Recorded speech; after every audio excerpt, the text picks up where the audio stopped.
Hello বন্ধুরা, welcome to only sports. তো এই ভিডিওতে আবার একটু আইএসএল নিয়ে কথা বলতো। আইএসএল আজকে যে সন্ধ্যা 7:30 থেকে ম্যাচ রয়েছে মোহনবাগান ভার্সেস উড়িষ্যা এফসি। তো সেই ম্যাচের আগে মোহনবাগান কোচ মলিনা সে প্রি ম্যাচ প্রেস কনফারেন্সে কী বললো, এছাড়া মোহনবাগানের প্লেয়ার জেমি ম্যাকলারেন সেও কী বললো তো সেটাও জানাবো।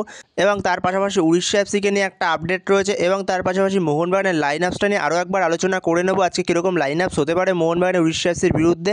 তো ভিডিওটি সবাই শেষ পর্যন্ত দেখতে থাকো, আর চ্যানেলে নতুন হয়ে থাকলে চ্যানেলটি সাবস্ক্রাইব করে পাশে থাকা বেল আইকনটিকে অন করে পাশে থেকো।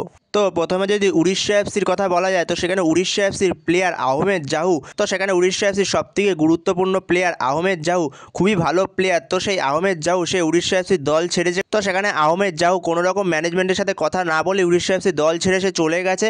তো সেখানে উড়িষ্যা এফসি থেকে এরকমই জানানো হয়েছে যে উড়িষ্যা এফসির সঙ্গে কোনো রকম কথাবার্তা না বলে উড়িষ্যা এফসি দল ছেড়েছে আহমেদ জাহু। তো উড়িষ্যা এফসি এর বিরুদ্ধে একটা কঠোর সিদ্ধান্ত নেবে, যেখানে আহমেদ জাহুর ব্যানও হতে পারে। তো সেরকম একটা সিদ্ধান্ত নিতে পারে। তো সেখানে দেখা যাক কী সিদ্ধান্ত নেয় উড়িষ্যা এফসি। তো এটা মোহনবাগানের জন্য একটা খুবই ভালো খবর যে আহমেদ জাহুকে তাদের ফেস করতে হবে না। তো সেই জায়গায় আহমেদ জাহু যতটা না ভালো প্লেয়ার, সে যতটা না ভালো খেলে তার থেকে বেশি ট্যাকেল করে। তো সেখানে সে ভুলভ্রান্তি ট্যাকেল করে প্লেয়ারদের ইনজিওর্ড করে দেয়। তো সেখানে আহমেদ জাহু সে উড়িষ্যা এফসির বিরুদ্ধে থাকছে না মোহনবাগানের ম্যাচে। তো সেখানে দেখা যাক উড়িষ্যা এফসির থেকে তার বিরুদ্ধে কোনো রকম সিদ্ধান্ত নেওয়া হয় কি না। তো এরপরে মোহনবাগান কোচ মলিনা সে মোহনবাগান উড়িষ্যা এফসি ম্যাচের আগে প্রি ম্যাচ প্রেস কনফারেন্সে কী বললো, তো সেই জায়গায় মলিনা বলে আরও 3টে ম্যাচ বাকি থাকলেও আমি এখনও অনেক সতর্ক এই ব্যাপারে, কারণ এই সময় প্লেয়ারদের মধ্যে গা ছাড়া মনোভাব চলে আসে। তো সেখানে তারা জানে যে 3টে ম্যাচ রয়েছে, তো 3টে ম্যাচের মধ্যে একটা ম্যাচ জিতলেই আমরা চ্যাম্পিয়ন হয়ে যাব। তো সেই জায়গায় এই সময়টা খুবই একটা গুরুত্বপূর্ণ সময়, প্লেয়ারদের মনে একটা অন্যরকম ধারণা চলে আসে। মলিনা বলে এই ম্যাচের গুরুত্ব কী সেটা সবাই জানে, তবে মলিনা বলে এই ম্যাচটা আমাদের বাকি 5টা ম্যাচের মতনই, আমাদের এই ম্যাচটা জিততে হবে। এই 3 পয়েন্ট আমাদের কাছে খুবই গুরুত্বপূর্ণ। অন্য ম্যাচে আমরা যা করেছি এই ম্যাচেও আমরা তাই করব, বাড়তি কিছু করবার নেই এই ম্যাচে। এরপরে মলিনা বলে সময়টা এমনই, দলের মধ্যে আত্মতুষ্টির সম্ভাবনা আসতে পারে। তারা যেহেতু জানে 3 ম্যাচে 3 পয়েন্ট পেলেই শিল্ড জেতা যাবে, তো এরকম মনোভাব আসতেই পারে তাদের মধ্যে।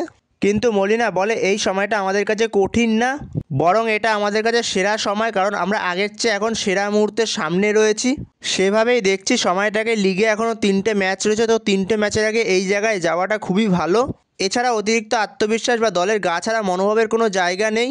আমাদের সামনে এখন শিল্ড রয়েছে, তা জিততেই হবে। 90 মিনিট ধরে তার জন্য লড়াই করতে হবে।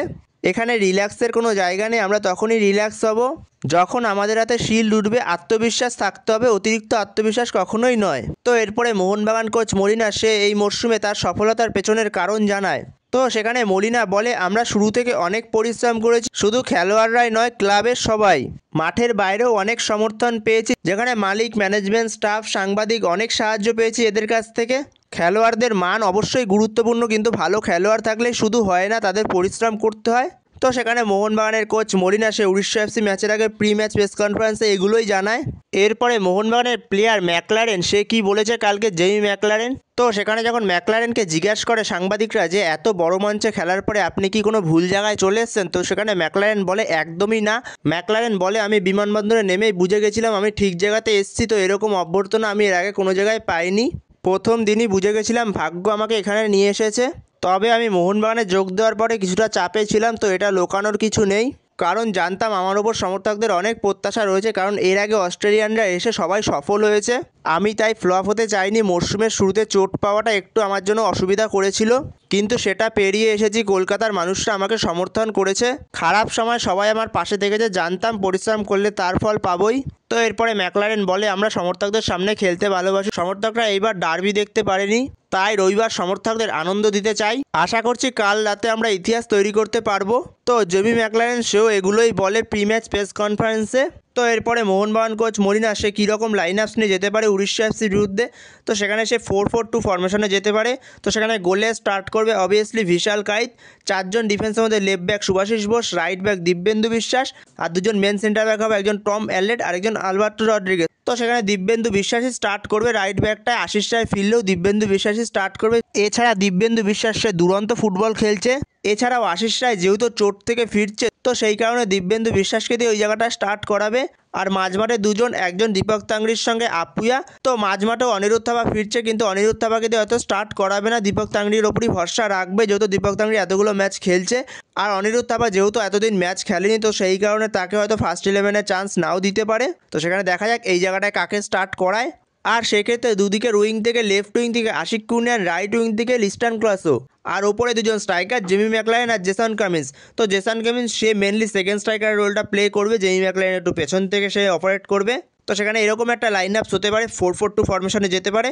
তো সেখানে আরও একটা ফরমেশনে যেতে পারে মলিনা, 4-2-3-1 ফরমেশনেও যেতে পারে, যেখানে মোহনবাগানের গোলে স্টার্ট করবে বিশাল কাই, 4জন ডিফেন্সের মধ্যে ডিফেন্স লাইন সেমি থাকবে, যেখানে আলবার্টো রড্রিগেজ, টম এরলে দুজন মেন সেন্টার ব্যাক, আর সেক্ষেত্রে left back Shubhashis Bose, right back Dibyendu Biswas, আর মাঝমাঠে দুজন আপুয়ার সঙ্গে দীপক তাংড়ি, আর সেক্ষেত্রে দুদিকের উইং থেকে লেফট উইং থেকে আশিক কুনিয়ান, রাইট উইং থেকে লিস্টান ক্লাসো, আর নম্বর 10 রোলে অ্যাটাকিং মিডফিল্ডে সেক্ষেত্রে গ্রেগ স্টুয়ার্ট, আর ওপরে একজন স্ট্রাইকার জেমি ম্যাকলারেন। তো এরকমও ফরমেশনে যেতে পারে। তো সেখানে দেখা যাক কোন ফরমেশনে যায় মোহনবাগান কোচ মলিনা। তো বন্ধুরা, তোমাদের মতে মোহনবাগান কোচ মলিনা সে কোন ফরমেশনে যেতে পারে অবশ্যই কমেন্ট করে জানিও এই বিষয়ে। তো এই ভিডিওতে এই পর্যন্তই। তো এই ভিডিওতে এই আপডেটগুলো নিয়ে আলোচনা করার ছিল। তো ভিডিওটি ভালো লাগলে অবশ্যই লাইক, শেয়ার, সাবস্ক্রাইব করতে ভুলো না। তো নেক্সট ভিডিওতে দেখা হচ্ছে, ততক্ষণের জন্য বাই বাই।